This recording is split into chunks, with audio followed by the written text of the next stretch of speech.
So I think we're talking about things that are at the heart of our identity as a society. And it just makes sense that when you touch these things, people will get really angry and people will get aggravated and people get loud. So I think when people call us traitors or not, that's part of freedom of speech. You know, we have a freedom of speech to say what we say, and they have freedom of speech to say what they say. Is there much PTSD among your number? Whoa, you're hitting a difficult thing. Look, first of all, in Israel-Palestine, I think everyone has PTSD at different levels. Yeah, it's not just veterans, right? Everybody lives it in some way or another, from both sides. Palestinians under occupation, Israelis from terrorism. You know, there's from both sides. I think there is all over PTSD. But but actually, as Breaking the Science, this is a topic we try to avoid and not discuss. Because on a very, very fundamental level and place, we don't see ourselves as victims. Right. Yeah, we are victimizers. That's right. That's not true about. That's not the focus. Yeah, it's not just that it's not the focus. I think if we would talk about ourselves, we would allow our society to escape from the real victims of occupation. Sure. Yeah, if I murdered an innocent person, I can't fall asleep at night, but he's dead. And his family lost a provider and continue to less. So at the very, very principal level, we don't see ourselves as victims, and that's why we don't try to talk about the impact on ourselves. Okay, thank you. Can you just explain? I thought, Clinton, did you want to ask something now at this stage? No. I'd prefer Yehuda to just go through his talk and then we ask questions. No, it's okay. It's fine. Is that right? No. Okay. Please continue. I'm fine. It's okay. We can do it. Because you want to talk about the book. Yeah, but it's fine. It's not talk about the book. So, look, the way we've done things in Breaking the Science for years. Let's see if I have the old ones. No, I don't think so. Is that, you know, we would choose a topic that we want to shed light on. Experience of female soldiers, testimonies, the rules of engagement, Operation Cast Lead in Gaza, treatment of children and minors, whatever, different topics that we would want to focus on and paste together, 20, 30, 40, 50, 60 testimonies of 20, 30, 40, 50 soldiers. This is what soldiers say they've done. No analysis, nothing more. Let's have a conversation. Yeah, that was kind of like... And we would release, I don't know if you've seen them, you can definitely download them on our website, these black booklets. You can download them on our website. And also the videos, which I was watching last night and this morning. Yeah, the videos were just testimonies, so it's not like a compilation of... And it was 4 years ago, as we were approaching the 10th anniversary of the Second Intifada, after interviewing 700 people, we felt that we can try to say something more. And in a way, we've taken upon ourselves the task to try to tell the story of how the IDF controls the Palestinians. Yeah, how do we control Palestinians? And in a way, the result of this task was this book. So I'll maybe say a few words about what we don't have in the book, and then a few words about our conclusion, and then a bit about our methodology. So I won't go too much into, but I'll just kind of scan through the first part of the book. And I think that will give us a bit of a ground for political conversation. What we don't have in the book is, this is not an attempt to try to tell the story of everything. There's many instruments and arms of control that Israel has over Palestinians. Our raw material is just soldiers' testimonies. So we're describing it from the perspective of the military, of foot soldiers on the ground. Also, again, something that I must say about the book is that our testifiers are not the people who take the decisions around the table, in closed doors. It's not the high-ranking generals. The highest-ranking officers in Breaking the Science are a few deputy battalion commanders. These are people who, quite high up, served 12, 13 years, but there's only a few of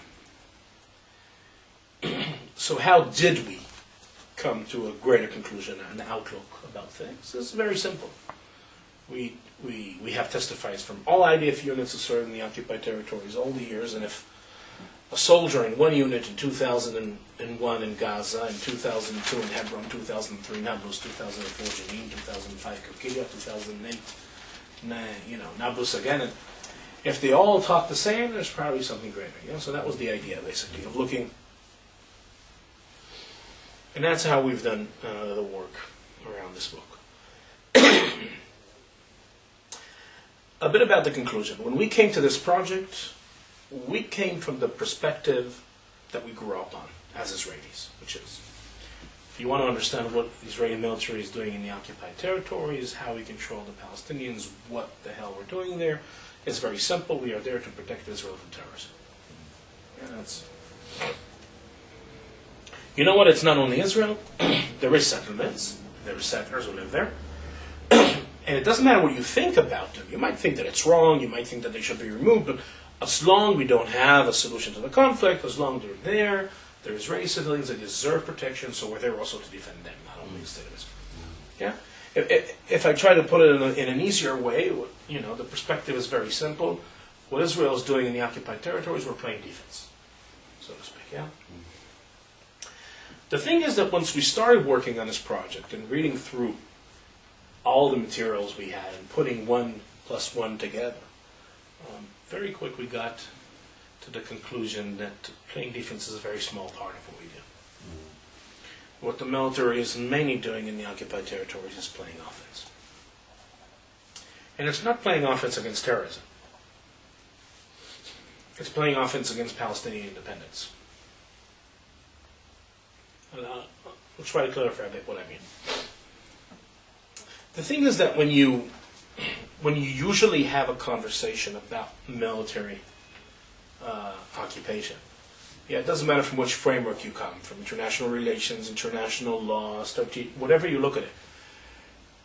The spectrum is always, the perspective is always that this is a temporary situation. There was a war, you conquered a territory, you can't just disappear, you need to rule the place for a while, allow some political space for some institutions to emerge, so there is someone who's going to manage a territory when you leave.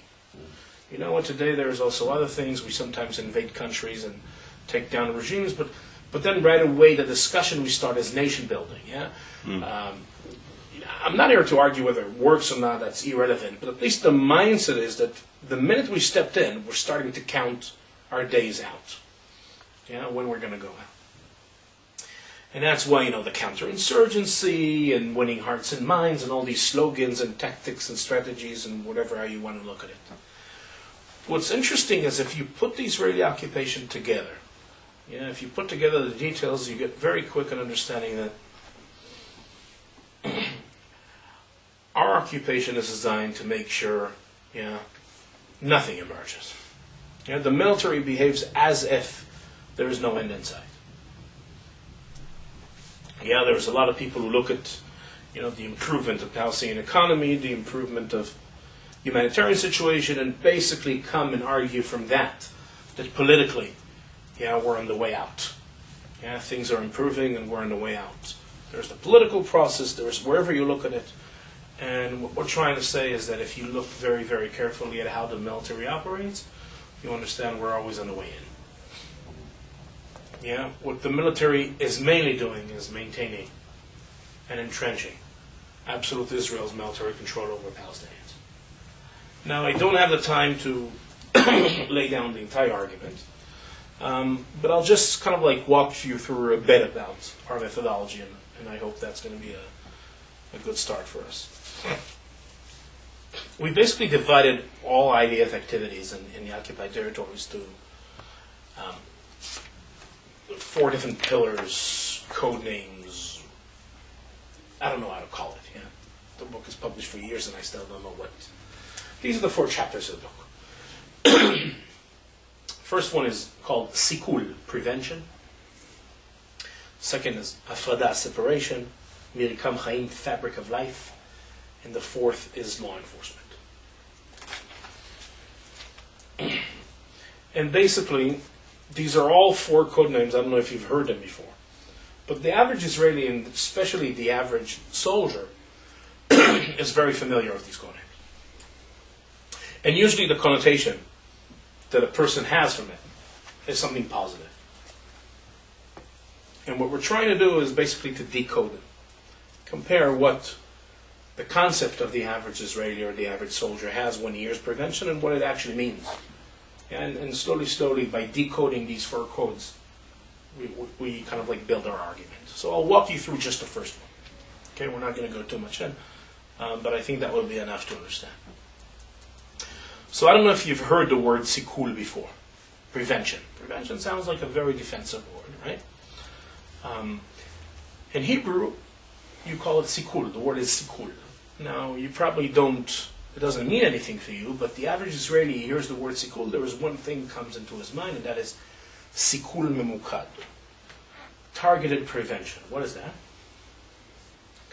That's the code we use for assassinations.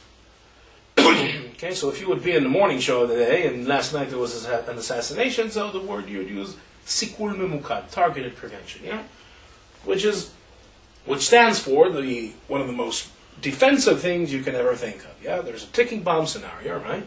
The guy's on the way to blow up a bus, we're definitely not going to allow him to do that, right? We cannot arrest him, so we'll send a chopper, we'll send a drone, we'll take him out, we targetedly prevented him. What's more defensive than that, right? But the thing is that if you listen very carefully to soldiers' testimonies, you understand that the concept of prevention in the military today is so wide that every defensive act you could ever think of, and almost every offensive act you can think of, is considered by the military defensive. And let's try to do it in a few tactics. Yeah, we can really go through everything, but we don't have the time. You started with assassinations. So you start with assassinating people that you cannot arrest. Defensive. And then you move on to assassinating people that you can arrest. But by assassinating them rather than arresting them, you leave a greater impact on the board. And then you assassinate people just for revenge. During the peak of the Second Intifada, there were a couple of revenge attacks. I'll give you an example. February 19, 2002, there was an attack at an IDF checkpoint near Ramallah. 6 engineer soldiers were killed. The following night, 3 different special forces units were sent to revenge. 1 unit operating in Gaza, 1 in Ramallah, 1 in Nablus. The orders were very clear. 2 o'clock at night, Palestinian police checkpoint. Anyone who's there is doomed to die. Uniform, not uniform, armed, not armed. By the end of the evening, 15 Palestinian policemen were killed. They took 6, we're going to take some. Now, if you understand a bit the chain of command in the IDF, yeah, Gaza is the southern command, West Bank is the central command. The 3 different units come from 3 different commands. Yeah, the ability to run an order for this comes from at least a deputy chief of staff, if not higher.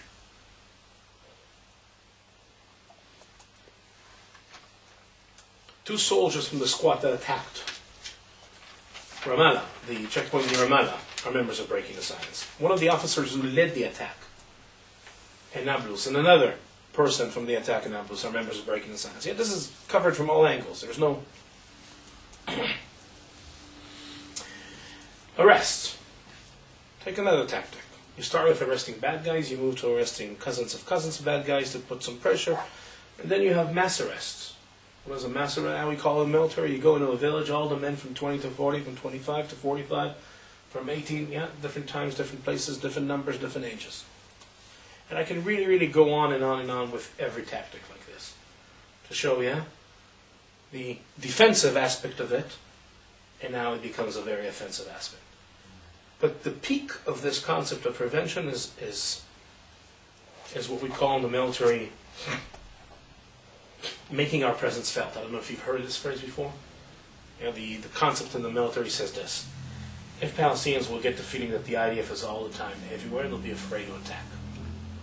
So what do you do in order to make them feel this way? You make your presence felt. Now, in different parts of the West Bank, it will manifest itself in different ways. So if, for example, I will serve, I will be serving outside of Bethlehem. I'll get to it in a second. If I'm serving in Hebron, for example, so the way it works in Hebron, there's 3 military patrols today, but that's their job. 1 patrol in charge of the old city, 2 other patrols in charge of other neighborhoods in the area. start your night shift patrol 10 o'clock to 6 o'clock in the morning, 8-hour shift, walking the streets of the old city, bump